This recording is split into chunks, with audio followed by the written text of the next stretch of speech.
What would you think if I told you that the most unforgettable woman in a man's life is often the one who never explains her absence?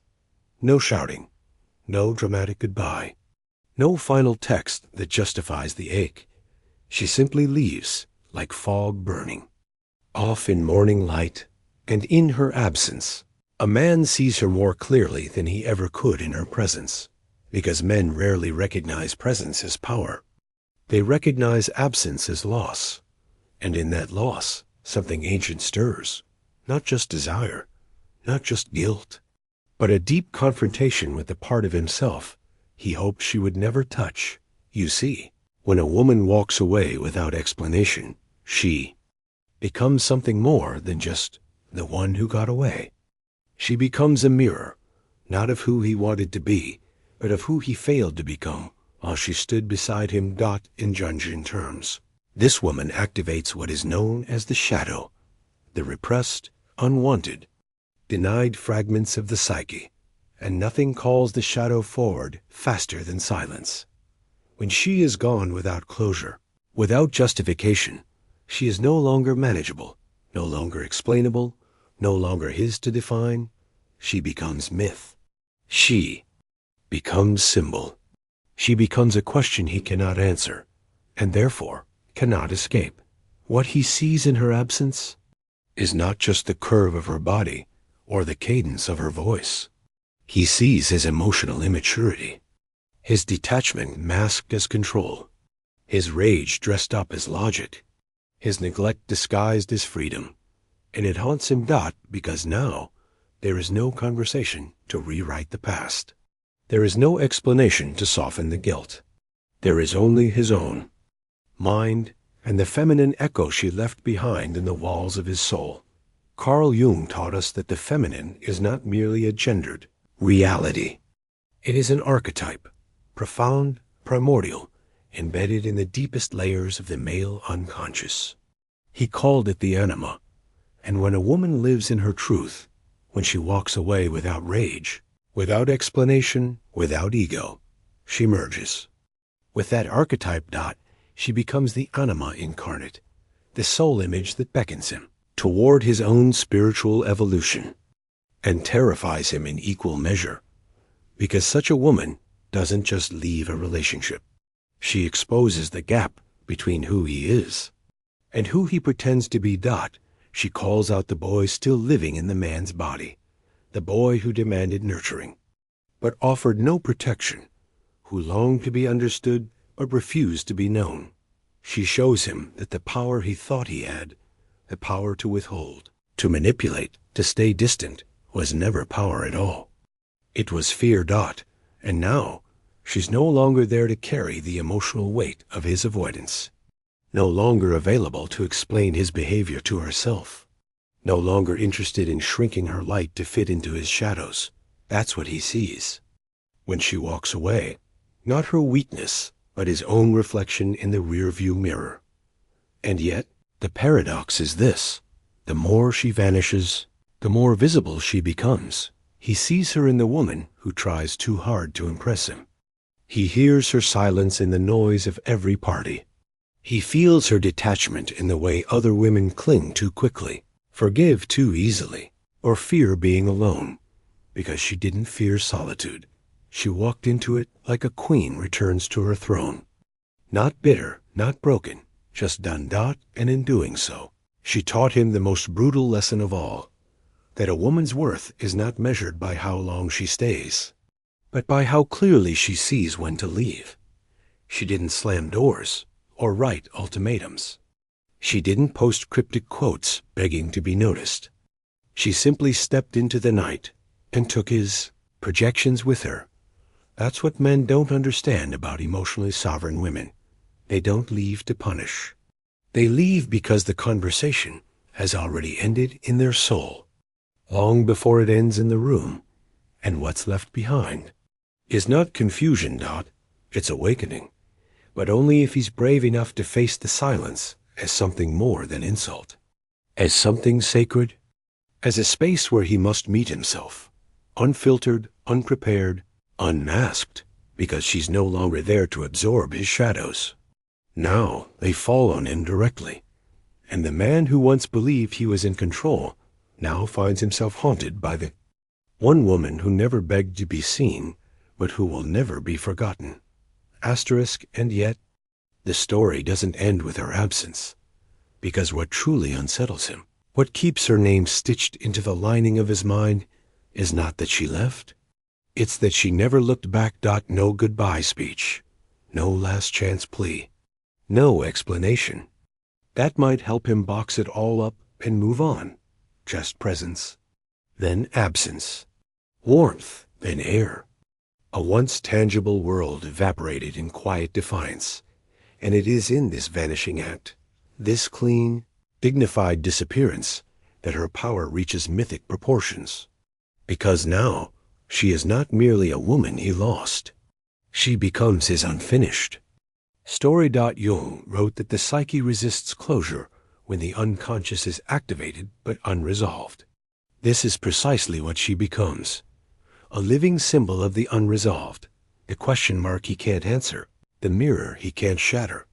Why didn't she scream? Why didn't she fight? Why didn't she stay? The ego longs for finality.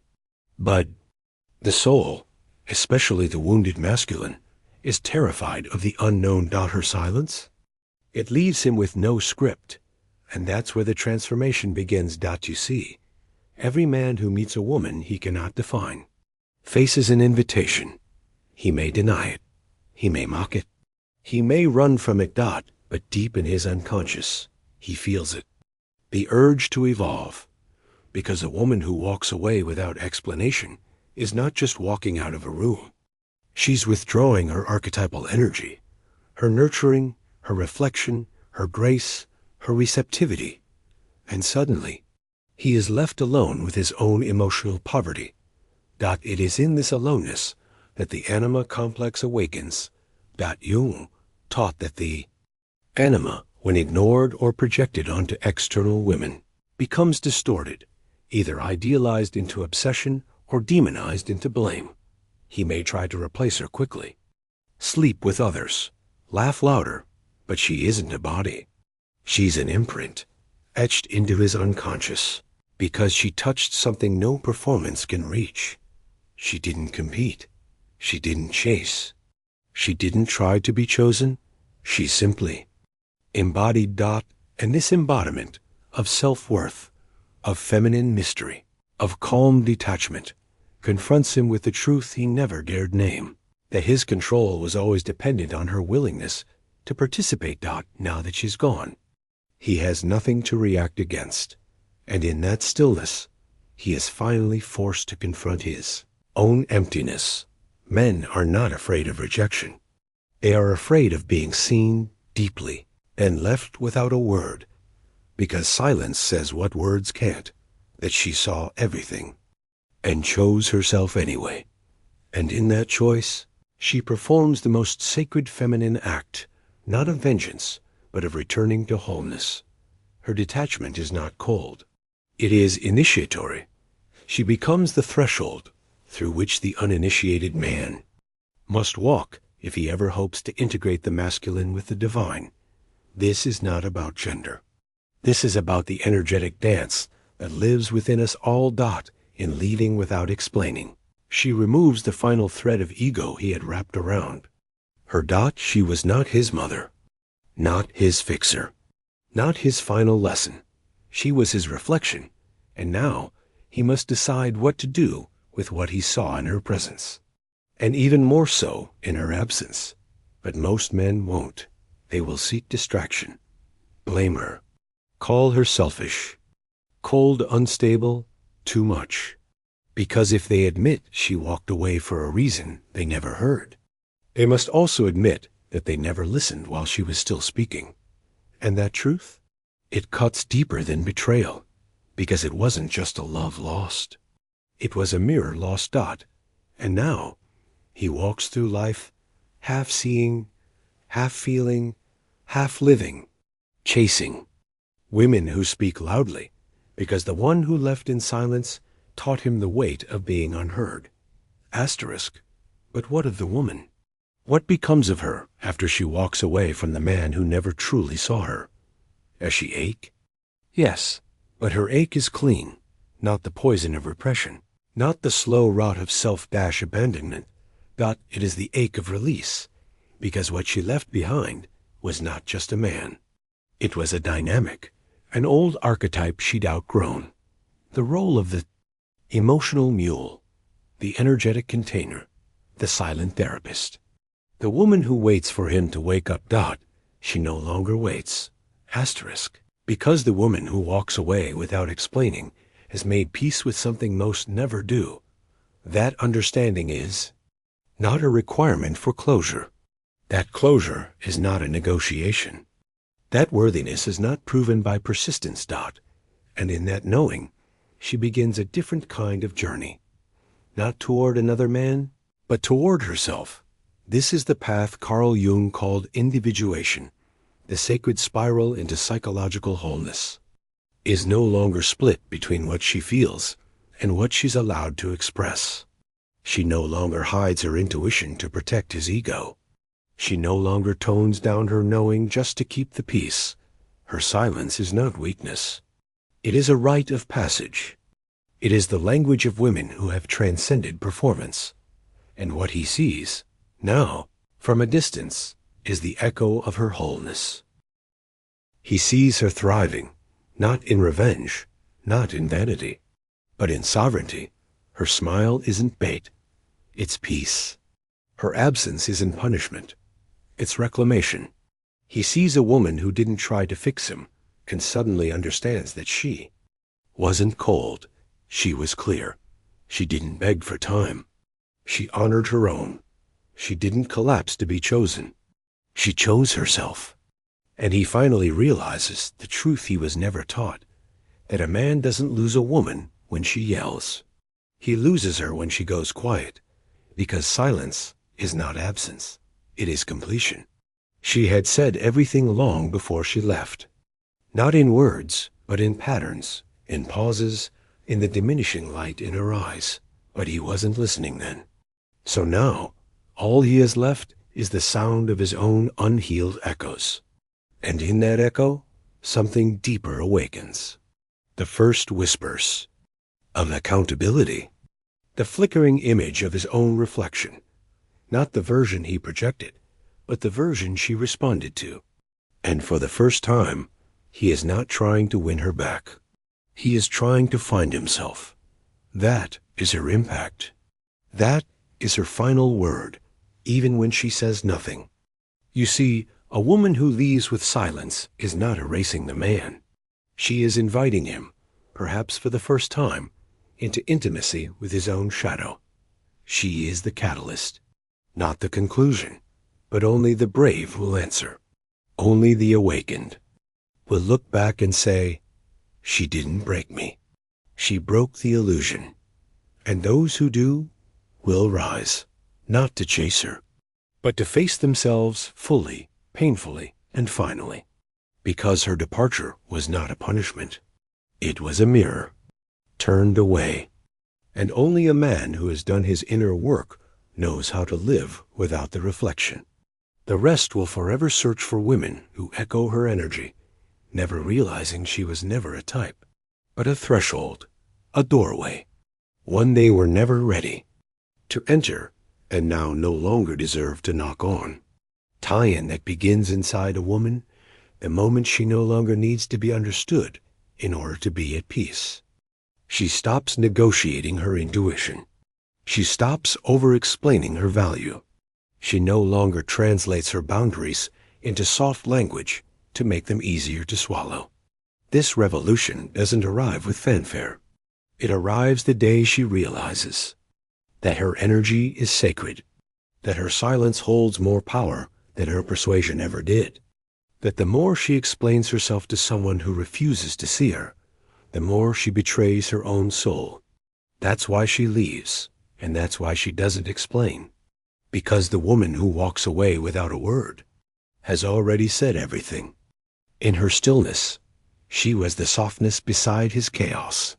She was the patience wrapped around his ego. She was the sacred pause between his demands. She was the mirror he refused to look into. And when she disappears, he doesn't just lose her. He loses access. Access to the sacred feminine, not the one that bends and bleeds to be loved, but the one that stands calmly in her power, unwilling to be consumed without reverence. Jung understood this force. He saw that the feminine, when fully integrated, becomes the agent of transformation, not just for herself, but for everyone she touches. And the woman who walks away without explanation, she becomes the dream figure, not fantasy, but symbol. The symbol of the unlived life, the lover he couldn't hold, the conversation he didn't know how to have, the soul that slipped through his fingers, not because she vanished, but because she refused to be reduced. And in her refusal, he is undone, because nothing is more haunting to the unintegrated masculine than a woman who knows her worth in silence. He sees her in archetypal flashes, in the woman who doesn't text back immediately, in the colleague who smiles but never yields, in the ex who isn't bitter, just unreachable. She becomes the template against which he measures every woman thereafter, not because she performed, but because she didn't. She didn't explain. She didn't beg. She didn't soften herself into something smaller just to be less intimidating. And in doing so, she stepped into the divine feminine field, not the passive muse, but the initiator, the psychological priestess whose absence is a threshold, whose silence is a ceremony. This is what women forget, what the world never taught them, that the power of feminine energy is not in its ability to please, but in its ability to remain unmoved by unworthy attention. When she leaves without explanation, she claims a form of spiritual independence that rewrites every story. That came before, no longer the abandoned, no longer the victim, no longer the too much. Now, she is simply free. And the man? If he's lucky, if he chooses to see, he will realize that her departure was not just an ending. It was a mirror. It was a gift. It was an initiation he refused to accept while she stood in front of him, and now must earn alone. Because the woman who knows herself is no longer trying to be understood. She has become what the mystics call the threshold, guardian, the one you cannot pass until you've met your own soul without flinching. She didn't need revenge. She needed remembrance, not of him, of herself. And in leaving, she returned to her name, her voice, her silence, her sacred center. She leaves, and for the first time in years, her nervous system finally goes quiet. She doesn't need an apology. She doesn't need closure, because she is the closure. And what he sees, if he ever becomes brave enough to see clearly, is that her walk away was the moment she finally walked toward herself. The moment a woman reclaims herself without announcement, she becomes more than memory. She becomes myth. She no longer walks through life waiting to be chosen. She walks as if she already is, not by someone else, by herself. And when a man sees her now, not in real time, but in dreams, in regrets, in silence, he does not see the woman he dismissed, neglected, or misjudged.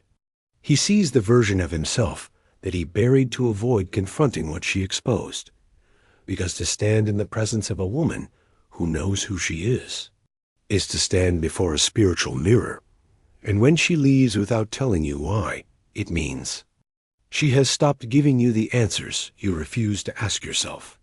The journey she takes afterward is not for him. To witness. It is private, sacred, unapologetic. It is the becoming of a woman who no longer holds space for potential that refuses to become presence. She stops being almost. She stops being one day. She stops being after he heals. She is not a milestone in his story. She is not the reward at the end of his emotional labor. She is not his mother, his therapist, his savior, or his second chance. She is a closed door, not out of anger, but out of evolution. Carl Jung wrote that the most terrifying thing is to accept oneself completely, and she has done it. She has stopped outsourcing her reflection to men who only offer fractured mirrors. She has walked away from those who saw her through the lens of their fears, their wounds, their needs, and never through the clarity of her essence. She no longer needs to be softened to be loved. She no longer dilutes her boundaries to seem nicer. She no longer sacrifices her peace for proximity. And for the man she left, what he sees is not just who she is. He sees who he could have been if he had chosen to grow beside her, instead of shrinking away from her depth. And that truth lingers longer than desire, because while he chased women who flattered his ego, she held up the mirror to his soul. And no man forgets the woman who reflected his soul back to him, not through approval, but through absence. She didn't raise her voice. She raised her value. And he heard it louder than any scream. Now, she doesn't return texts out of politeness. She doesn't meet for coffee out of closure. She doesn't open doors just because he finally gets it. She has outgrown the language of apology. She speaks in energy now. In distance, in dignity, in detachment that doesn't come from bitterness, but from blooming. Because some women are not meant to be explained. They are meant to be experienced. And if you weren't present while they were present, you won't be granted access in their afterglow. What he sees is that she left not because she stopped loving him, but because she finally started loving herself more. And in that love, she became unreachable. Not physically. Spiritually.